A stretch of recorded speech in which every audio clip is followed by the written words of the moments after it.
Hey you guys, Amanda here. I am running for Secretary of State. You can go to my website at www.voteamandajennings.com. I'm at the Confederate Monument in Monroe, Louisiana. I had someone ask me the question, why did we erect the Confederate monuments anyway? Okay, it's kind of a long story, but here we go. After the testosterone and the men decided to have a civil war and burn everything and leave us to starve, the women, the mothers, the sisters, the daughters, they decided to extend an olive branch to the women in the north. That's how Memorial Day came to be. That's how Mother's Day came to be. Okay? We were upset about the dead. I mean, it was white and black. It was everybody. So women who did not have the right to vote, did not have the right to own property during that time era. The black man actually had those rights before us. Matter of fact, they took over the plantations after the war, took care of the white women that were left. They extended that olive branch, and the monuments weren't erected till about 30 or 40 years after the war. And the reason being, women had to bake cookies and cakes 30 years to erect them. That's the slave labor of women during a time that they didn't have any rights. Men donated, and the UDCs were made, the United Daughters of the Confederacy, and that organization was put in place to erect memorials because a lot of soldiers never came home, you guys.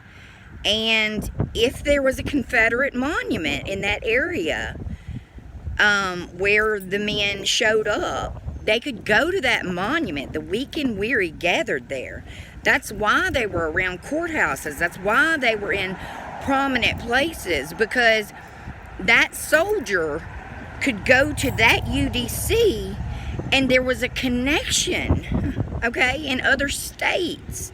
That was our way after a national disaster to connect the families with their lost loved ones.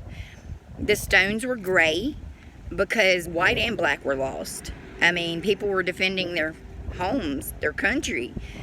They were American veterans, period. There's no contradicting that. They were American citizens. Everybody calls it the Civil War, but I like to call it the war against civilians. I really do. And when I look in the history here in the state of Louisiana, I see everything about the cakes. The wedding cakes. Because, I mean, you're supposed to be married. I'm not. I'm single. I love it. I don't answer to anybody. Women are the backbone. And I just choose to be a backbone that stands on my own. But the monuments all mainly have a man looking out like this into the distance. That was the beacon home. That was like a lighthouse for a soldier that was coming into a city that they didn't know.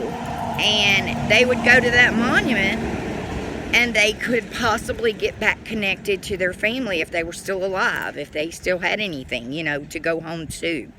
Because a lot of places were completely destroyed by fires. They killed livestock, they killed fires. I mean, that's why we eat black-eyed peas and cabbage, you guys. That was all that was left. They thought it was feed for the animals, and they'd already slaughtered the animals, so they just left it. And that's one reason we know how to cook so well in Louisiana. But that's just a little history lesson for you. And I really appreciated somebody asking me that question. They were like, why are they erecting damn monuments anyway?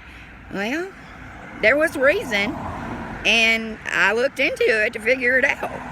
That's what it was. I mean, they erected those monuments because they lost so many. There were so many unknown soldiers, and it was a way to connect the mothers that were trying to heal a nation. The women were the ones trying to heal the nation after the war. I mean, we had to take care of the sick. We had to feed people after all of our fields were destroyed and our commerce was stopped by, you know, sieges on our ports. Vicksburg, the siege of Vicksburg. Oh, if you don't know about that. But the monument here in Monroe, Louisiana, I'm not opposed to the monuments being in the cemeteries because they're memorials to our dead. And honestly, none of those people are ever coming home. It's been too many years, you know, they're definitely dead and gone, and the people mourning them are dead and gone. I'm not opposed to that. But destroying them and slandering their purpose was my issue with the entire fight. As far as the flag goes, they're American flags. If you attack that flag, you are basically attacking your rights. If you attack that flag, you can't have any other flags. That's just the way I feel about it. It was a purpose about rights, period. But I'm going to let you see the monument. The gray stone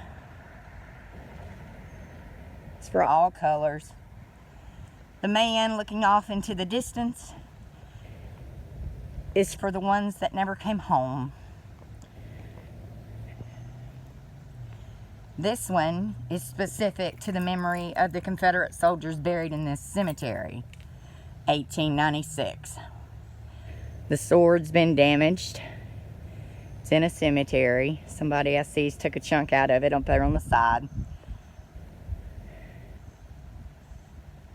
Just respect. That's all it is. And I stood during all of it just to expose the paid agitators, because my thing was, why are all these college kids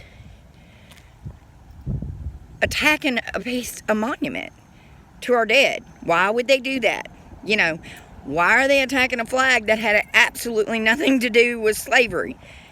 It was just the flag of that time era. It was a battle flag for people invading our country, our states, and destroying our property and our livestock. That's all it was. But I hope I answered the question, why were the Confederate monuments erected? It was a memorial to our dead. It was to appease the grieving. And it was also a connection in the event that a lost soldier wanted to go home.